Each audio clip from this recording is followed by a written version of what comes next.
Bonjour à tous et bienvenue dans ce nouvel épisode dans lequel nous allons parler des entreprises Visa et Microsoft en bourse qui viennent toutes deux de publier leurs résultats du premier trimestre 2023. Comme d'habitude, vous avez le sommaire en description pour circuler dans la vidéo et sans perdre de temps, je vous propose de passer sur mon écran. Donc on commencera la vidéo par Visa et ensuite Microsoft et on va regarder d'abord les derniers résultats qu'il y a eu. On fera une revue des chiffres et de l'entreprise ensemble et après on regardera un petit peu mes prix cibles, on approfondira un tout petit peu l'analyse pour savoir à combien j'aimerais acheter les entreprises car elles sont quand même beaucoup remontées, mais c'est des entreprises que j'ai depuis longtemps dans le viseur et je possède d'ailleurs même Microsoft dans mon portefeuille. Donc tout d'abord, Visa, pour rappel, c'est un leader mondial des paiements numériques et il facilite les transactions entre les consommateurs, les commerçants, etc.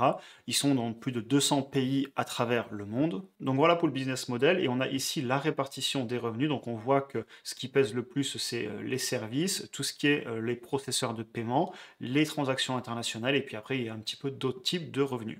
Maintenant, au niveau de l'évolution des chiffres, eh bien, on voit que sur un an, les bénéfices, donc le résultat net, a augmenté de 11%, ce qui est excellent. C'est en ligne à peu près avec mes chiffres que j'ai sur l'entreprise. Et on voit qu'ils ont eu donc de très bonnes performances, et notamment tout ce qui est transactions internationales, avec plus 24% sur un an. Et je ne suis pas non plus étonné, puisque le monde a beaucoup réouvert et les gens voyagent à nouveau énormément. Ce qui est intéressant aussi pour moi, si on regarde les volumes de paiement, on voit que sur un an, on est monté de 10%. Donc les volumes continuent à monter, les personnes payent de plus en plus avec leur carte bancaire. Et si on regarde les paiements entre les frontières, on voit qu'on est sur du 24% et du 32% selon la catégorie qui est écrite ici. Et donc ça veut dire clairement, on confirme encore une fois que les personnes ont beaucoup voyagé et donc que les cartes, elles ont fait des paiements entre des frontières de différents pays. Au niveau des commentaires de la direction, eux, ce qu'ils ont dit, c'est qu'il y a clairement une solide performance au niveau du trimestre donc, qui vient d'être publié. Et voilà, pour eux, ça reflète le fait vraiment qu'ils continuent à utiliser leurs gros effets de levier, notamment sur les paiements, sur les flux, et tout simplement, voilà, ils sont très fiers de leur valeur ajoutée. Donc voilà, clairement, ils vendent un peu le business, ils sont là en même temps aussi pour ça, c'est leur métier. Par contre, ce qu'ils disent, c'est que, eh bien, malgré les incertitudes macroéconomiques, donc là, on pensera de suite au ralentissement de l'économie, récession, les personnes qui ont moins de pouvoir d'achat, moins d'argent à dépenser, eh bien, ils disent qu'ils sont quand même confiants dans la capacité de Visa à traverser et à gérer cet environnement qui est changeant. Donc la direction est plutôt positive. Après, voilà, c'est ce qu'ils disent, c'est à prendre avec des pincettes évidemment.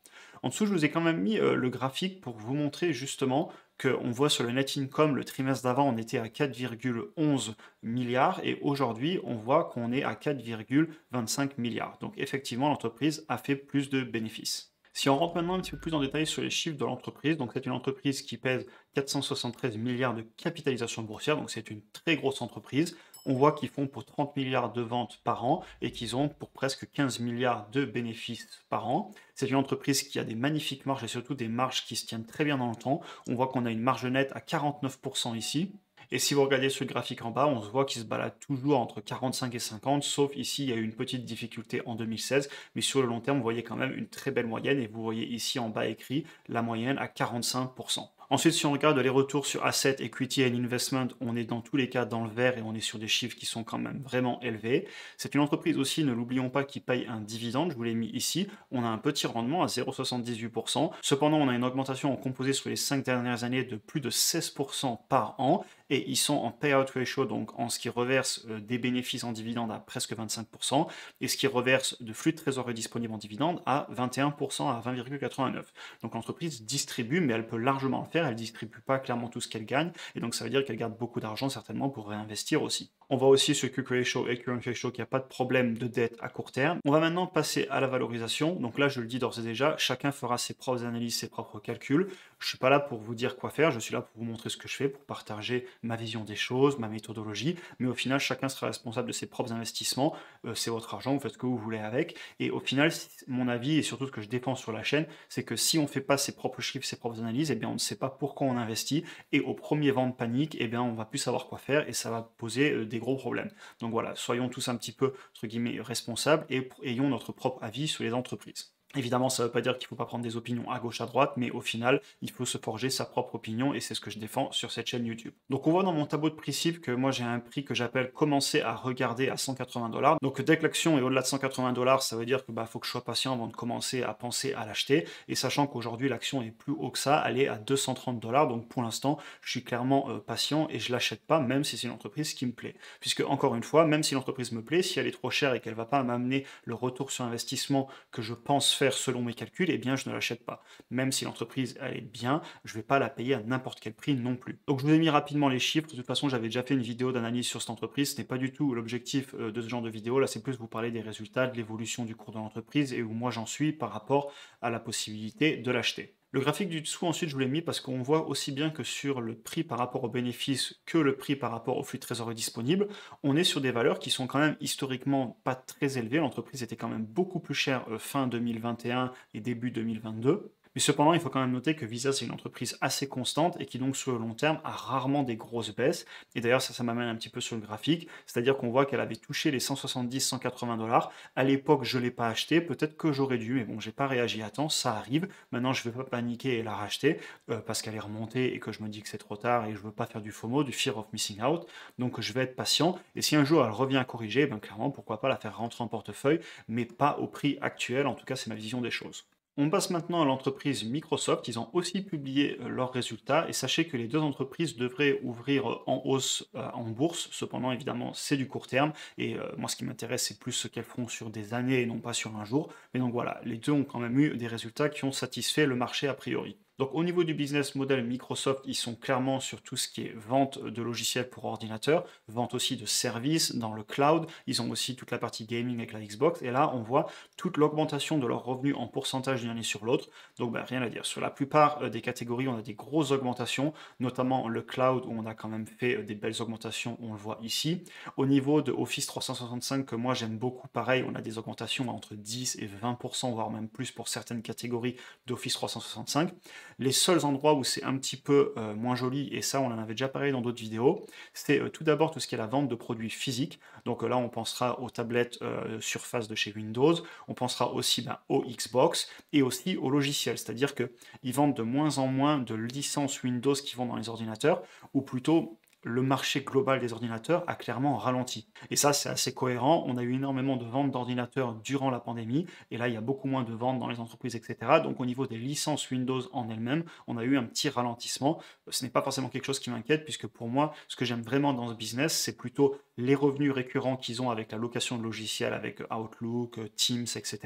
Aussi tout ce qui est le cloud, et je suis vraiment content que cette entreprise ait réussi à l'époque de prendre le coche où elle vendait avant des CD avec des logiciels, et maintenant, ils sont beaucoup plus sur un revenu de SaaS, donc Software as a Service, où en fait c'est de la location avec des revenus récurrents. Ça rend le business beaucoup plus stable puisque les clients ne vont pas arrêter de payer du jour au lendemain pour les licences Windows, surtout dans les entreprises puisqu'il y a des employés qui ont besoin des logiciels. Si on regarde le chiffre d'affaires, on voit que sur 3 mois, on a bien eu une augmentation et pareil au niveau des bénéfices. Par contre, si on regarde les 9 mois avant ce trimestre en comparant 2023 et 2022, donc on compare les blocs de 9 mois de 2023 et de 2022, eh bien on voit qu'on a eu un ralentissement notamment sur les bénéfices, et ça se ressent un petit peu sur la courbe que je vous ai mis ici. Alors là, elle est un peu petite, mais si je vais la voir directement avec vous sur le site, on voit qu'effectivement ici on a vu un ralentissement, et je me suis aussi amusé à comparer ici. Donc on voit que le trimestre d'avant on était à 16,43 milliards, et là on vient de reprendre plus de 18 milliards de bénéfices sur le trimestre suivant, donc la courbe va repartir à la hausse, mais on retrouve le fait qu'on a clairement eu un ralentissement dans l'économie. Ça s'est ressenti sur les entreprises de la tech,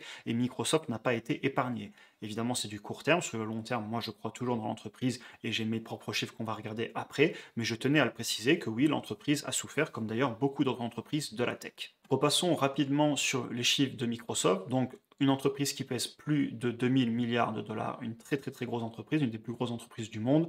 On est à plus de 200 milliards de ventes, donc vous voyez qu'on est quand même beaucoup plus gros que sur un Visa, et on est à plus de 67 milliards de bénéfices. Une entreprise qui, pareil, a des très belles marges, donc encore une fois, beaucoup de logiciels, un petit peu de vente de matériel, mais quand même principalement des revenus récurrents avec le cloud, les logiciels, donc excellent.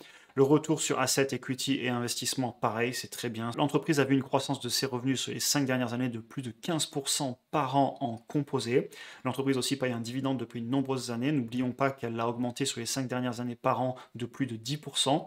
Et aussi, pareil, ils payent assez peu de leurs bénéfices ou de leur flux de trésorerie disponible pour payer ce dividende. On voit qu'on est à 30% et 33%, sachant que c'est aussi l'entreprise qui rachète des actions avec ce cash. On n'a pas non plus de problème de dette sur le court terme avec le quick ratio et le current ratio. Et si vous regardez un un petit peu la courbe du bas, je vous l'ai mis surtout pour vous montrer la belle évolution des revenus et du net income, avec des croissances en composé depuis 2013 à 15% pour les bénéfices et à presque 11% pour les revenus. Et si vous regardez la marge nette, on voit qu'on a une moyenne historique sur les 10 dernières années de 26%. On a eu un petit peu plus de hauts et de bas. Ils ont eu notamment cette transition justement vers les logiciels. Je crois que les derniers logiciels CD, ça devait être 2016 ou 2017. Et donc voilà, il y a eu à l'époque pas mal de variations. Mais si vous regardez à partir de 2018-2019, on a clairement une très belle marge qui se balade autour des 30%. Cependant, encore une fois, ce n'est pas parce que l'entreprise sur le papier est belle qu'il faut la payer à n'importe quel prix, et c'est pour ça qu'on va regarder la valorisation. Donc moi, c'est une entreprise qui, je vous le dis, actuellement, je la trouve trop chère, et je vous l'avais déjà dit dans des vidéos il n'y a pas longtemps. J'en avais racheté il y a quelques mois autour des 220-230 dollars, mais là, elle est aujourd'hui, si on va voir le graphique, à 275 dollars, et on voit qu'elle va ouvrir à plus de 296 dollars quand la bourse va ouvrir. Là, je vous fais la vidéo très tôt le matin. Et donc l'entreprise, moi, quand je fais mes projections de chiffres, et en plus, je tiens à le dire, mes projections sont plutôt optimiste. J'aime beaucoup l'entreprise, je crois dans son avenir. J'aime le fait qu'elle se rentre dans l'intelligence artificielle, qu'elle arrive aussi constamment à se renouveler, à résister à la concurrence. Donc voilà, j'ai clairement des chiffres qui ne sont pas non plus pessimistes, qui sont pour moi assez honnêtes, voire un petit peu optimistes. Et c'est pour ça que quand on est à 290 dollars, alors que mes calculs me disent ne la paye pas plus de 250, ou plutôt quand elle repasse sous les 250, commence à t'y intéresser, eh bien je ne peux pas l'acheter en ce moment. Et ce que je tiens à dire aussi, c'est que c'est une entreprise qui est clairement plus chère qu'avant. Vous voyez, ici, on voit que donc le PER ou le PI en anglais ou le prix aussi par rapport au flux de trésorerie disponible, c'est la deuxième ligne, on voit qu'en fait sur 10 ans, ils ont énormément augmenté. On voit ici en composé à 7% et 14%. Donc l'entreprise se paye beaucoup plus cher qu'avant historiquement. C'est flagrant ici. Et ça se comprend aussi puisqu'elle a clairement eu des succès, elle a réussi des transitions qui n'étaient pas faciles, elle gagne plus d'argent, elle est plus rentable, donc l'entreprise se paye plus cher. Et actuellement, personnellement, je suis un peu patient. Maintenant, si on retourne sur le graphique pour vous montrer, donc voilà, autour des 250 dollars et plus bas, ça commence à m'intéresser. Donc en ce moment, je suis patient. On voit que j'en avais racheté sur des points ici autour des 220, 230 dollars notamment. Et donc pour le futur, si l'entreprise continue à fortement monter et ne corrige pas, eh bien je serai patient, j'attendrai les prochains résultats. On pourrait avoir des moins bonnes nouvelles ou on pourrait au contraire avoir un business qui fonctionne mieux que prévu. Et donc dans ce cas-là, les ratios baisseraient puisque par exemple les bénéfices pourraient augmenter plus fortement que prévu et je pourrais m'y intéresser. Évidemment, je vous tiendrai au courant. C'est des chiffres que je mets à jour assez régulièrement, des entreprises que je suis. Et donc voilà, en l'état, je ne l'achète pas. Par contre, vous voyez, je l'avais acheté il y a encore quelques mois et c'est une entreprise que j'aimerais clairement faire grossir en portefeuille. J'espère que la vidéo vous a intéressé. Évidemment, l'objectif c'est de vous montrer les résultats et quelques chiffres de l'entreprise. Ce ne sont pas des analyses complètes, vous en avez d'ailleurs sur la chaîne, vous les trouverez si vous voulez. Si vous souhaitez aussi apprendre un petit peu plus sur l'investissement en bourse, tout simplement revoir les fondamentaux sur le long terme, moi je trouve que ça fait jamais de mal de se rappeler les bases quand même de l'investissement.